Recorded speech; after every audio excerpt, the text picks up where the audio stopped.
শুনুন, উত্তর কোরিয়া থেকে একটা বেশ গোলমেলে খবর এসেছে, তাই না? একটা ঝাঁচকচকে হাসপাতাল বানানোর কথা ছিল পিয়ংইয়ংয়ে। ভাবা হচ্ছিল দেশের স্বাস্থ্যসেবায় বিরাট উন্নতি আনবে এটা। কিন্তু মনে হচ্ছে প্ল্যান মতো সবটা এগোয়নি। একদমই তাই। প্ল্যানটা দারুণ ছিল, পিয়ংইয়ং জেনারেল হাসপাতাল।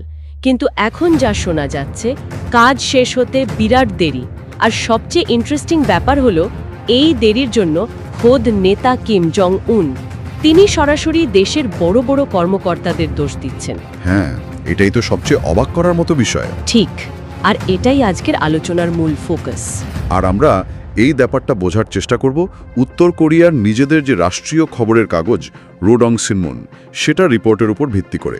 ওটা viewsnow.co.in ওয়েবসাইটে আলোচনা করা হয়েছে। হ্যাঁ, তো আজকে আমাদের লক্ষ্য হচ্ছে এই দেরির পেছনে ঠিক কি কারণ দেখানো হচ্ছে, কেন এভাবে পাবলিকালি দোষারোপ করা হচ্ছে, এর ভেতরের রাজনীতিটা কি, আর উত্তর কোরিয়ার স্বাস্থ্য খাত নিয়ে যে এত বড় বড় কথা শুনি, তার সাথে এই ঘটনার বাস্তবতার মিল বা অমিল কোথায়, এই সব নিয়ে একটু গভীরে ডুব দেব আজকে। ঠিক বলেছেন। শুধু ঘটনাটা নয়, এর পেছনের কারণ আর এর প্রভাবগুলো একটু তুলিয়ে দেখা যাক। তাহলে চলুন শুরু করি ওই ঘটনাটা দিয়ে, যখন কিম জং উন নিজে গিয়েছিলেন হাসপাতাল পরিদর্শনে। বেশি দিন আগের কথা নয় কিন্তু, এই তো 23শে মার্চ। খবর অনুযায়ী হাসপাতালটা নাকি প্রায় তৈরি হয়ে গেছিল। দেখতে নিশ্চয়ই দারুণ লাগছিল। একদিকে এরকম একটা বিশাল আধুনিক হাসপাতাল প্রায় রেডি, হ্যাঁ, কিন্তু অন্যদিকে খবর আসছে যে কাজ শেষ হতে মারাত্মক দেরি হয়ে গেছে। এই দুটো ছবি পাশাপাশি রাখলে কেমন যেন একটা খটকা লাগে, তাই না? অবশ্যই খটকা লাগে। রোডাং সিনমনের রিপোর্টে বলা হচ্ছে, দেরির পেছনে কিছু অবজেক্টিভ বা বস্তুনিষ্ঠ কারণ নাকি আছে। ধরুন, বিশ্বজোড়া স্বাস্থ্য সংকটের প্রভাব। ও, কোভিডের দিকে ইঙ্গিত, বা হয়তো স্যাংশনের জন্য জিনিসপত্র পেতে দেরি হতে পারে, সেরকমই ইঙ্গিত মনে হচ্ছে। কিন্তু রিপোর্টের আসল জোরটা কিন্তু কর্মকর্তাদের ওপরেই দেওয়া হয়েছে। বলা হচ্ছে তাদের নাকি চরম স্বার্থপর মনোভাব। আচ্ছা, আর সেটার কারণেই নাকি এই অবস্থা। এটা কিন্তু উত্তর কোরিয়ার মতো দেশে খুব খুব গুরুত্বপূর্ণ একটা অভিযোগ, বিশেষ করে যখন সেটা একদম টপ লিডারের মুখ থেকে আসছে। অভিযোগগুলো তো শুনলাম বেশ চাঁচা ছোলা। কিম নাকি বলেছেন এই কর্মকর্তারা দেশের ভালোর বদলে কৃত্রিমভাবে দেশের ভেতরে সমস্যা তৈরি করেছেন। ভাবা যায়। আরও বলা হচ্ছে তারা নাকি নিয়ম কানুনের তোয়াক্কা না করে, অনুমোদিত বাজেট ছাড়াই নিজেদের মর্জি মতো কাজ চালিয়েছেন। আর এর ফলে রাষ্ট্রের নাকি বিরাট অর্থনৈতিক ক্ষতি হয়েছে। ওই স্বার্থপর মনোভাবের কথাটা কিন্তু বারবার আসছে রিপোর্টে। অ্যান্ড ইনস্ট্রাকশনাল ডিপার্টমেন্ট, আগের মন্ত্রিসভা আর ওই হাসপাতাল নির্মাণ কমিটি, এই অর্গানাইজেশনাল অ্যান্ড ইনস্ট্রাকশনাল ডিপার্টমেন্ট, এটা তো খুব পাওয়ারফুল একটা বডি, তাই না? ঠিক, পার্টির ভেতরে অত্যন্ত ক্ষমতাশালী একটা সংস্থা এটা। এদের কাজ হলো পার্টির সদস্যের নিয়োগ, প্রমোশন, ডিসিপ্লিন এইসব দেখা। তো এদের দিকে প্রকাশ্যে আঙুল তোলা শুধু ব্যর্থতার জন্য দোষ দেওয়া নয়, এটা একটা বিরাট পলিটিক্যাল মেসেজও বটে। সাধারণত এত বড় দায়িত্বে থাকা লোকেদের ব্যর্থতার কথা এভাবে প্রকাশ্যে আনা হয় না। সাধারণত হয় না। তাই মনে হচ্ছে হয়তো ভেতরে ক্ষমতার কোনো বড় রদবদল বা নীতি নিয়ে কোনো গভীর মতবিরোধ চলছে। হতে পারে। অথবা এটাও হতে পারে যে কিম জং উন নিজেকে একজন কড়া প্রশাসক হিসেবে দেখাতে চাইছেন। তিনি কোনো অনিয়ম বা ব্যর্থতা বরদাস্ত করবেন না। সিস্টেমের অন্য সমস্যাগুলো থেকে হয়তো দৃষ্টি ঘোরানোর চেষ্টাও হতে পারে। আচ্ছা, তবে কারণ যাই হোক, এভাবে পাবলিকলি ব্লেম করাটা উত্তর কোরিয়া স্ট্যান্ডার্ড প্র্যাকটিসের বাইরে, এটা নিশ্চিত। একটা বার্তা দেয়া হচ্ছে যে এবার জবাবদিহি করতে হবে, অন্তত লোক দেখানো হলেও। কিন্তু এখানেই গল্প শেষ নয়।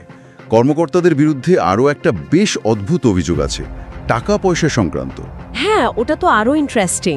কিম বলছেন এরা নাকি নিজেদের উদ্যোগে একটা সংস্থা খুলে ফেলেছিল আর হাসপাতালের জন্য টাকা তুলতে দেশ জুড়ে চাঁদা তোলার অভিযান শুরু করেছিল। সরকারি প্রজেক্টের জন্য আবার আলাদা করে চাঁদা। এটা খুবই অদ্ভুত এবং গুরুত্বপূর্ণ একটা পয়েন্ট। রিপোর্ট বলছে গত ডিসেম্বরে নাকি সরকার বা পার্টিকে ইন্টারফেয়ার করতে হয়েছে। যারা যারা এই ফান্ডিংয়ে টাকা দিয়েছিল, বিভিন্ন সংস্থা বা ব্যক্তি, তাদের সবাইকে নাকি টাকা ফেরত দিতে বাধ্য করা হয়েছে। বলা হচ্ছে রাজনৈতিক ক্ষতিপূরণের স্বার্থে। রাজনৈতিক ক্ষতিপূরণ এর মানে কি? হতে পারে এই চাঁদা তোলার পদ্ধতিটাই হয়তো বেআইনি ছিল বা পার্টির নীতির বিরুদ্ধে ছিল, অথবা যেভাবে টাকা তোলা হচ্ছিল তাতে হয়তো দুর্নীতির সম্ভাবনা দেখা দিয়েছিল। রাষ্ট্রীয় প্রকল্পের জন্য জনগণের কাছ থেকে এভাবে আলাদা করে টাকা তোলা এটা বেশ অস্বাভাবিক। তাহলে কি সরকারি ফান্ডের টান পড়েছিল, নাকি এটা নিঃস্বকী কিছু কর্মকর্তার অতি উৎসাহ বা ক্ষমতার অপব্যবহার? দুটোই হতে পারে। ঠিক কি ঘটেছিল সেটা তো স্পষ্ট নয়, তবে ব্যাপারটা যে বেশ ঘোরালো হয়ে গিয়েছিল আর ওপর মহল এতে খুশি ছিল না সেটা বোঝা যাচ্ছে। আর এর ফল, হাসপাতালের কাজ শেষ হতে পাক্কা 1.5 বছর দেরি। 1.5 বছর? কিম জং উন তো এ নিয়ে সাংঘাতিক ক্ষুব্ধ।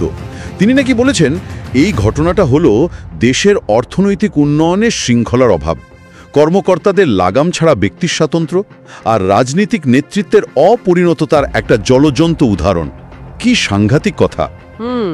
এই মূল্যায়নটা কিন্তু শুধু হাসপাতাল প্রকল্প নিয়ে নয়, এটা উত্তর কোরিয়ার সামগ্রিক শাসন ব্যবস্থা আর তাদের যে অর্থনৈতিক চ্যালেঞ্জগুলো আছে সেদিকেও আঙুল তোলে। মানে এটা একটা বৃহত্তর সমস্যার প্রতিফলন বলতে পারেন। একদিকে তারা বিরাট ডেভেলপমেন্টের লক্ষ্য ঠিক করছে, কিন্তু অন্যদিকে আমলাতান্ত্রিক জটিলতা, সম্ভবত রিসোর্সের অভাব আর ম্যানেজমেন্টের সমস্যা, এসব মিলিয়ে লক্ষ্য পূরণ কঠিন হয়ে দাঁড়াচ্ছে। এই হাসপাতালটা হয়তো সেই বড় ছবির একটা অংশ মাত্র। আর কিম জং উন যেভাবে পাবলিকলি কর্মকর্তাদের দোষ দিচ্ছেন, হ্যাঁ, তাতে তিনি নিজেকে সমস্যার উপরে রাখতে চাইছেন। তিনি দেখাতে চাইছেন যে সমস্যাটা সিস্টেমে নয়, সমস্যাটা কিছু খারাপ ব্যক্তির মধ্যে, আর তিনি তাদের শায়েস্তা করছেন। এই যে একটা ক্লাসিক পলিটিক্যাল চালও হতে পারে। কিন্তু এত কিছুর পরেও ভবিষ্যতের দিকে তাকালে মনে হচ্ছে আশা ছাড়ছে না ওরা। একটা নতুন আঞ্চলিক উন্নয়ন নীতির কথা বলা হচ্ছে। হ্যাঁ, শোনা যাচ্ছে এই বছরের শেষে বা আগামী বছরের শুরুতেই নাকি আরও 3টে আধুনিক হাসপাতাল তৈরি হবে, শহর আর কাউন্টি লেভেলে। শুধু তাই নয়, প্ল্যান নাকি আরও অনেক বড়। তাই? হ্যাঁ, ভবিষ্যতে প্রতি বছর নাকি দেশের বিভিন্ন অঞ্চলে 20টা করে নতুন হাসপাতাল বানানো হবে। প্রতি বছর 20টা? বলেন কি? হ্যাঁ, পরিকল্পনাটা বিশাল। একেবারে জাতীয় স্তরে স্বাস্থ্য পরিকাঠামো ঢেলে সাজানোর কথা বলা হচ্ছে। মাল্টি স্পেশালিটি হাসপাতাল থেকে শুরু করে একদম গ্রাসরুট লেভেলে, এমনকি বাড়ি বাড়ি স্বাস্থ্য পরিষেবা পৌঁছে দেবার মতো ইনফ্রাস্ট্রাকচার তৈরির লক্ষ্য নেওয়া হয়েছে। আর পিয়ংইয়াংয়ের এই জেনারেল হাসপাতালটা? ওটাকে নাকি এই বিশাল কর্মযজ্ঞের মডেল বা পথপ্রদর্শক হিসেবে দেখা হচ্ছে। কিন্তু সবচেয়ে যেটা অবাক করার মতো লাগলো সেটা হলো খোদ কিম জং উন নাকি নিজেই স্বীকার করেছেন যে উত্তর কোরিয়ার স্বাস্থ্য পরিষেবা এখনও আন্তর্জাতিক মানের থেকে পিছিয়ে আছে।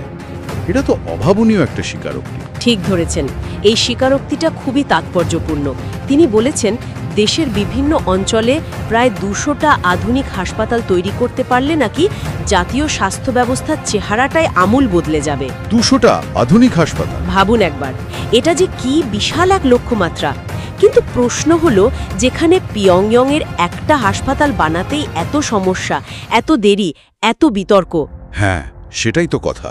সেখানে এই 200 হাসপাতালের লক্ষ্যটা কতটা বাস্তবসম্মত, বিশেষ করে যখন দেশটা দীর্ঘদিনের অর্থনৈতিক চাপ আর আন্তর্জাতিক নিষেধাজ্ঞার মধ্যে রয়েছে।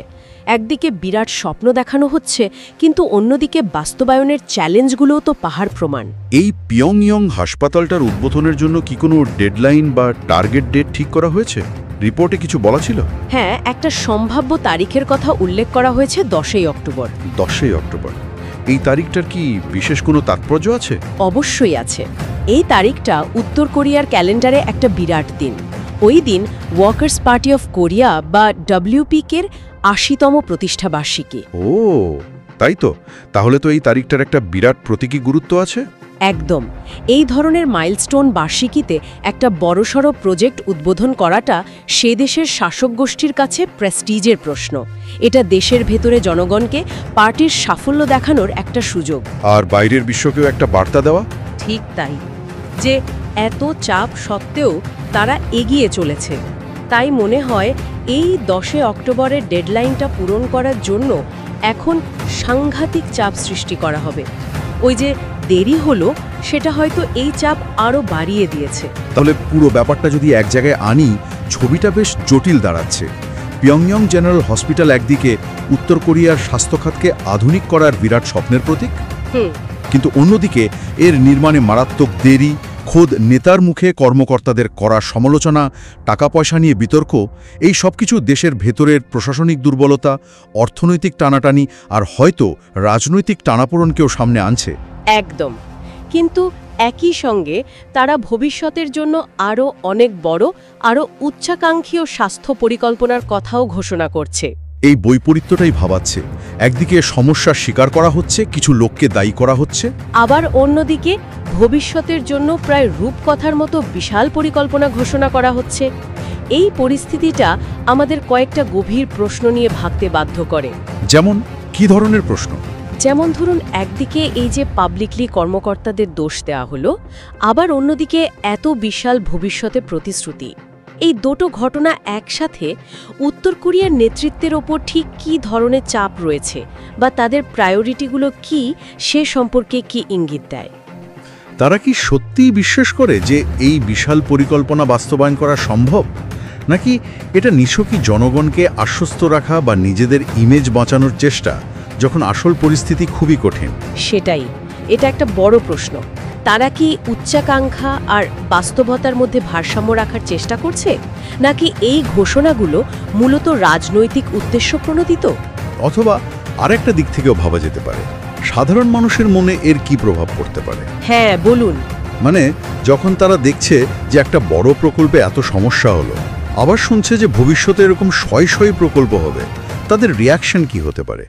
তারা কি রাষ্ট্রের এই ক্ষমতা নিয়ে আশাবাদী হবে, নাকি দীর্ঘদিনের অভিজ্ঞতা থেকে তাদের মনে সন্দেহ বাসা বাঁধবে? খুব ভালো পয়েন্ট। একদিকে সমস্যার কথা স্বীকার করা হচ্ছে, যেটা হয়তো কিছুটা বিশ্বাসযোগ্যতা বাড়াতে পারে, কিন্তু অন্যদিকে যে প্রতিশ্রুতি দেওয়া হচ্ছে সেটা কি তাদের কাছে বাস্তবসম্মত মনে হবে? ঠিক।